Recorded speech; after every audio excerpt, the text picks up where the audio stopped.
I'm Ray Fang. I'm the Trauma Medical Director here at Johns Hopkins Bayview Medical Center.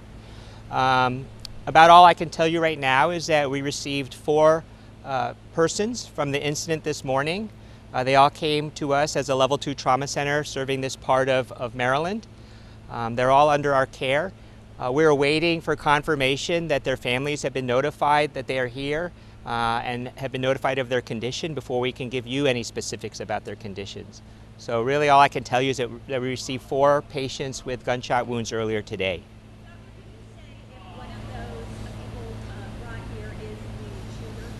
To us, they're all patients. We weren't there, so everything we know is second, third hand, so I really can't comment on whether one or not is the shooter.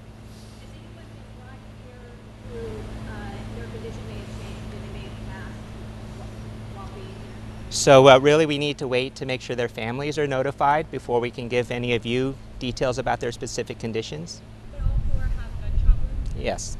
Multiple gunshot wounds? Gunshot wounds. And at this point, as far as their condition, critical, can you provide any information? I think all I really want to say is they all suffered gunshot wounds. And until we have a chance to talk to their families first, I think that it's best for the families to learn their conditions from us directly rather than through you, unfortunately. Yes. Have any of the victims been taken into surgery? Some of them have required surgical care. Were they brought here by medevac or by ground? By ground. I mean, Maryland has an excellent EMS system. It is pretty advanced and very well organized for our country, and so they were all beneficiaries of that MIMS system, and they were brought here very rapidly. Can you give us an idea of their priority when they were first brought in? So MIMS has it has a triage scale, and they were all considered priority 1 because they had suffered gunshot wounds. I can't tell you that until we know the families know who's here. What time did they arrive? They arrived probably around 10 a.m. Are they all adults? They're all adults. With their family members, any information they should have at this point if they believe that one of them... So I think there are some contact numbers for them to call. I don't know, again, if they call the hospital directly until authorities have notified them. I don't know that they're going to share more information about their specifics. So I believe that authorities are going to notify all the patients that receive, let them know that they're here. And then once we've had confirmation that that notification has happened, then we can give them more information.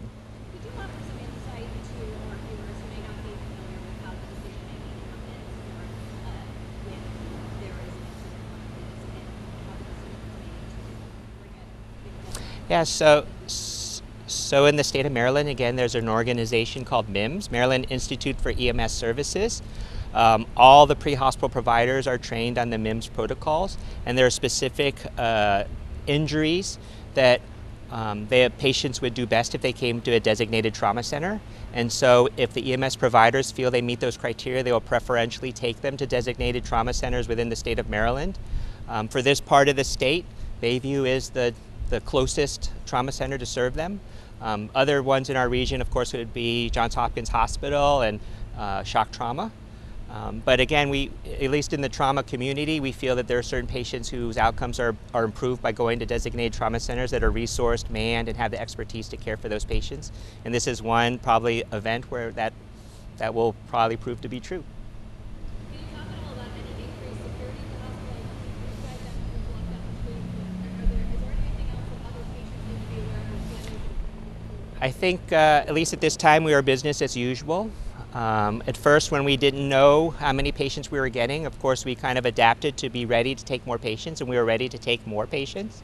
Again, in the state of Maryland, the state, I think, tried to distribute patients best to where there was resources and capability available to take care of them. So they saw that we were receiving multiple casualties and we could take more, but of course they tried to offload the number of casualties by distributing them to other trauma centers in the region. Are any of the patients saying anything about what happened? I have not had conversations like that with any patient, so I can't say. So could you just tell us behind the scenes what's happening here? To be honest with you, what's happening now is after those patients came in after that single event, things went back to business as usual. You know, as a trauma center, we will get patients like this, either in multiple casualty events like this or single casualty events, and we take care of them. And once the surge occurred and we were comfortable that more patients weren't coming in, then it was business as usual again. Are they in the trauma ICU? So we have a single surgical ICU for trauma and other surgical patients, and if any of them merited that level of care, they would be there. But again, I don't want to comment on specific conditions of any patients.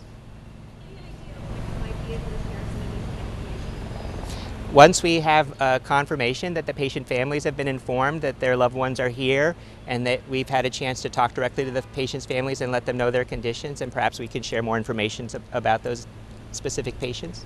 But again, at this point, you're still reaching out to the families. They haven't all been contacted. I think the police authorities are the ones that are reaching out for those contacts.